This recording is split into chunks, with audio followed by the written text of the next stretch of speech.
परचम लहराते फिरते हैं ना, हम तो कट्टर हिंदू है, जय श्री राम। भाई ऐसे बोलने से दम निकल जाएगा, अरे ऐसे बोलने से दम निकल जाएगा, रहने दो। अभी मैं बोल दूं घर के नीचे खुदाई कर दो, उनके बंगलों के नीचे जाओ, वहां से देखिए मस्जिद निकल जाएगी, फिर क्या होगा?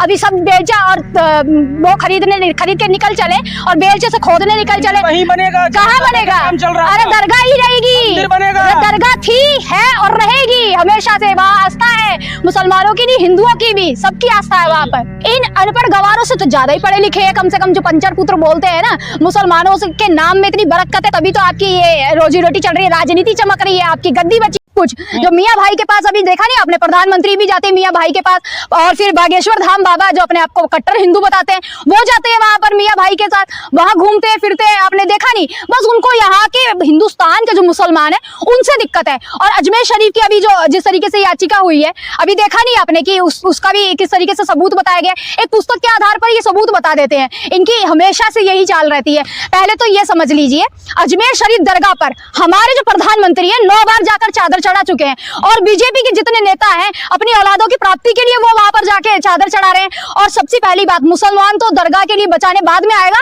हम सबसे पहले जाएंगे। मैं अपने आप के लिए बोल रही हूँ, क्योंकि हर उर्स पे जब भी उर्स हुजूर सरकार गरीब नवाज दरगाह पे इन्होंने सवाल उठाया है, और मेरा ये पर्सनल मानना ये है कि वो हिंदल वली है। हुजूर सरकार गरीब नवाज का खुदाई करेंगे, ये लोग यहाँ से खुद ही उखड़ के चले जाएंगे। आपको एक एग्जाम्पल मैं देता हूँ आपको।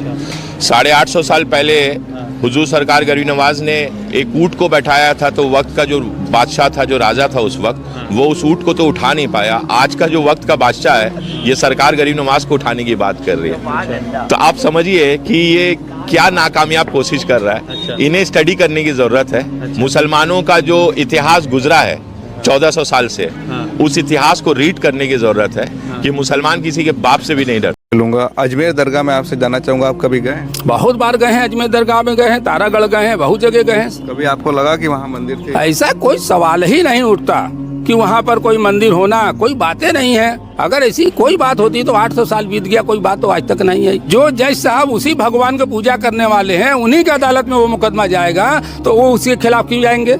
ये एक बहुत बड़ा षड्यंत्र है। मुस्लिम समाज सो रहा है, ये सोने का वक्त नहीं है। अगर आप सोएंगे तो आप खुद नहीं महफूज है, आपके इबादतगाह महफूज नहीं है, इसलिए आपको जागना होगा और अपने आप को पहले मुकम्मल हुई है, साबित कदम हुई है। अगर वो अल्लाह के घर है तो आप अपने अमाल से उसको जगाइए, उस नमाज उसको आबाद करिए। और अजमेर शरीफ की अभी जो जिस तरीके से याचिका हुई है, अजमेर शरीफ दरगाह पर हमारे जो प्रधानमंत्री हैं 9 बार जाकर चादर चढ़ा चुके हैं, और बीजेपी के जितने नेता हैं अपनी औलादों की प्राप्ति के लिए वो वहां पर जाके चादर चढ़ा रहे हैं। और सबसे पहली बात, मुसलमान तो दरगाह के लिए बचाने बाद में आएगा, हम सबसे पहले जाएंगे। मैं अपने आप के लिए बोल रही हूँ, क्योंकि हर उर्स पे जब भी उर्स होता है वहां पर मैं खुद जाती हूँ, वहां पर चादर नहीं चढ़ाती लेकिन जाती हूँ वहां पर। लेकिन आपको हमारी लाशों पर से गुजरना होगा, मुसलमान तो बाद में आएंगे, सबसे पहले मैं खड़ी होंगी वहां पर। आपको चैलेंज के साथ बोल रही हूँ, बिल्कुल बचाने जाऊंगी। मैं हमेशा जाती हूँ। हिंदू की इतनी मान्यता है वहाँ पर। मोइनुद्दीन चिश्ती जब आए वहाँ पर, किस तरीके की दीनी शिक्षाएं दी उन्होंने। ये जो चंद लोग हैं ना, चिंटू लोग,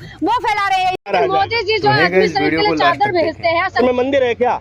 पहले की ईंटों में जय श्री राम भी लिखा हुआ आता था, जो मालिक थे। ऐसी ईंट नालियों में भी लगी थी, बीच में मुद्दा भी उठा था कि भाई नहीं, इसमें नहीं लिखा जाएगा। तो फिर क्या, अगर तुम भारत की जमीनें खोदोगे तो भाई बाहर पहले से पुरातात्विक तौर पे यहाँ मूर्तियां मिलेंगी, लेकिन भारत में जो सबसे प्राचीन मूर्ति है वो बुद्ध की थी।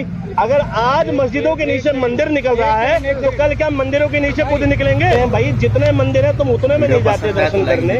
ठीक है, भगवान दिल में रखने की चीज है। मैं कह रहा हूँ, जितनी मेहनत इस देश में मंदिर ढूंढने में की जा रही है, शायद इस देश की सरकारें रोजगार ढूंढने में करती तो देश की तस्वीर कुछ और होती। ये 900 साल पुराना हज़रत ख्वाजा मोइनुद्दीन चिश्ती अजमेरी रहमतुल्लाह अलैह की बारगाह है, और ये बारगाह हिंदुस्तान ही नहीं पूरे विश्व भर में यहाँ से लोग हर मज़हब मिलत के, चाहे वो हिंदू हो, मुसलमान हो, सिख हो या ईसाई हो, सभी की आस्था का केंद्र है। हर मुल्क के जितने भी पीएम है या प्रेसिडेंट है, वो यहाँ पर अपनी तरफ से चादर वगैरह पेश करते हैं, भेजते रहते हैं। तो आज ही उनको क्यों पता चला कि 900 साल में आज यहाँ मंदिर है? कभी वो संभल में उनको जो है मंदिर नज़र आ जाता है, कभी ज्ञानवापी में मंदिर नज़र आ जाता है। तो कुछ तरह पोस्ट हम भी देखते हैं सोशल मीडिया पे कि भगवान ज़मीन के नीचे है कि आसमान के ऊपर है। तो हमने तो लोगों से सुना है कि भगवान आसमान के ऊपर ईश्वर जो है, तो इस जमीन के नीचे ढूंढने क्यों लगे हुए हैं? आपको मतलब कुछ तो सुने होंगे ना ख्वाजा साहब के बारे में, जो आपको यहाँ तक खींच के लेकर? नहीं, काफ़ी नोटेड है, काफ़ी फेमस है। मेरे दोस्त लोग हैं जो आते हैं यहाँ पे रेगुलरली, तो सबसे सुना हुआ है, इसलिए जब यहाँ तक आए हैं तो फिर हमें लगा कि एक बार दर्शन करके चले क्या जाए। यहाँ पे कोई ऐसा माहौल है कि सिर्फ मुसलमान ही आ रहे हैं या नहीं, कुछ नहीं, बिल्कुल नहीं, बिल्कुल नहीं। अंदर अच्छा था, सभी के लिए वेलकम है, ऐसा कुछ नहीं है। पहली बार आए हैं या पहले भी आते रहे? नहीं, पहली बार है। पहली बार आए। कैसा लगा यहाँ जियारत करके? अच्छा है, अच्छा लगा। माहौल कैसा है? माहौल तो अच्छा ही है, तो मतलब सबके लिए खुला